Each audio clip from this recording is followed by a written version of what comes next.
আমি বিনয় কৃষ্ণ হাওলাদার, সিনিয়র শিক্ষক, আউরবনিয়া model high school, Kathalia জালুকাঠি। আজ গত ক্লাসে আমরা এসি সম্বন্ধে আলোচনা করেছিলাম। আজকে আমরা নবম ও দশম শ্রেণীর বিজ্ঞান বিষয়ে সপ্তম অধ্যায় অম্ল, ক্ষারক ও লবণের ব্যবহার অধ্যায়ে পিএইচ সম্বন্ধে আলোচনা করব। পিএইচ এর জানার প্রয়োজনীয়তা কি?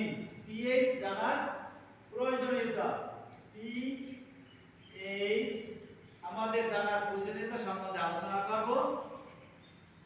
কোনো একটি পদার্থ অ্যাসিড, ক্ষার না নিরপেক্ষ তা জানার জন্য একটা নির্দেশক ব্যবহার করতে হয়। সেই নির্দেশক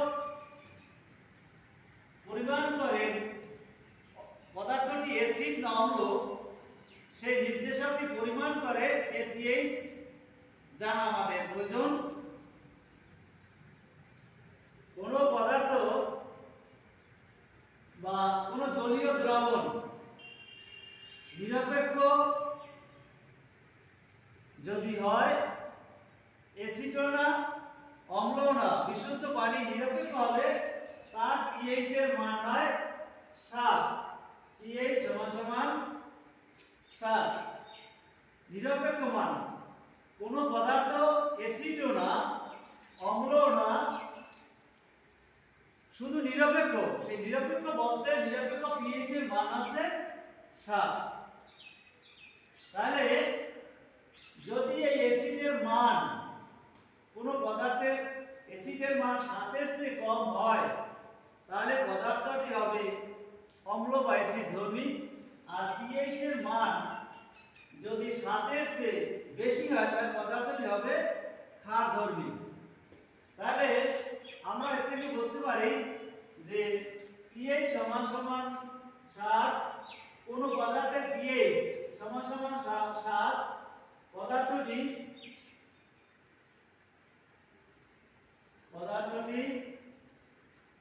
নিরপেক্ষ, নিরপেক্ষ ধর্মী। তাহলে পিএইচ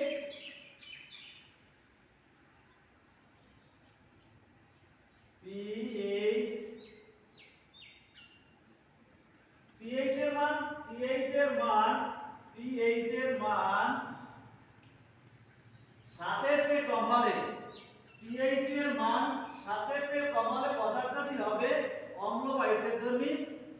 আর পিএইচ এর মান 7 এর চেয়ে বেশি হলে, পিএইচ এর মান 7 এর চেয়ে বেশি হলে পদার্থটি হবে ক্ষার ধর্মী।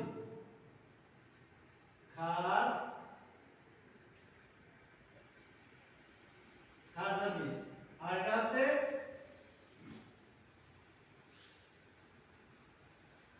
অ্যাসিড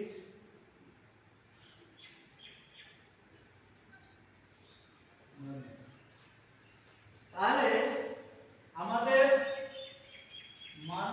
মানব দেহে থেকে শুরু করে বিভিন্ন পদার্থের পিএইচ এর মান আমাদের জানা একান্ত প্রয়োজন। শুধু মানব দেহেরই নয়, মানব দেহ থেকে শুরু করে আমাদের নিত্য প্রয়োজনীয় দ্রব্যের ব্যবহার, এমনকি কোন শিল্পক্ষেত্রে বা মাটির পিএইচ আমাদের জানা একান্ত প্রয়োজন। তোমরা জানো আমাদের যে শরীরের ধমনী আছে, সেই ধমনী আছে অক্সিজেন সমৃদ্ধ রক্ত বহন করে। সেই অক্সিজেন সমৃদ্ধ রক্ত হৃৎপিণ্ড থেকে সমস্ত শরীরের মধ্যে ছড়িয়ে দেয়। সেই রক্তের পিএইচ হচ্ছে 7.4, 7.4 হচ্ছে রক্তের ধমনীর রক্তের পিএইচ। এই পিএইচ এর মান যদি 0.4 পয়েন্টের 0.4 এর কম বা বেশি হয় তাহলে মৃত্যুর ঝুঁকি পর্যন্ত হতে পারে।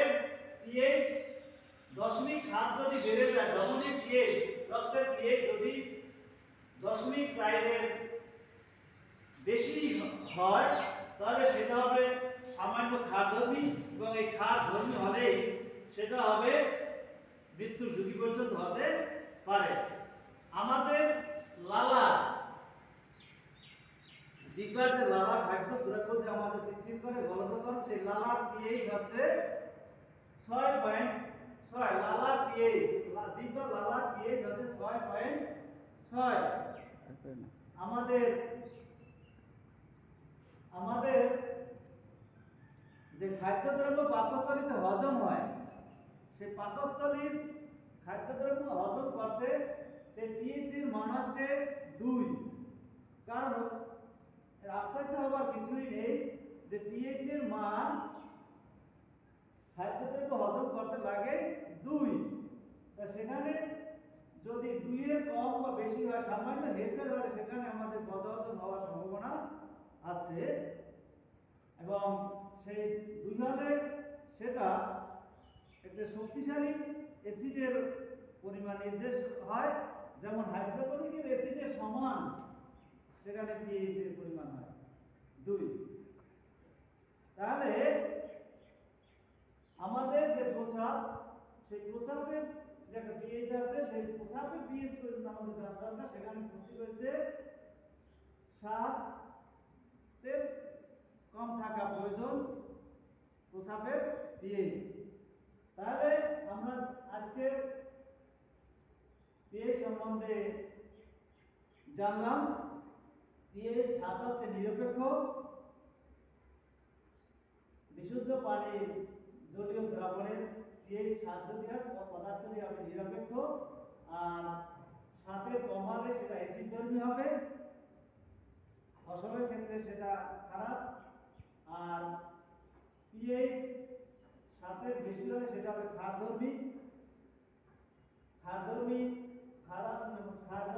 ক্ষারধর্মী তাই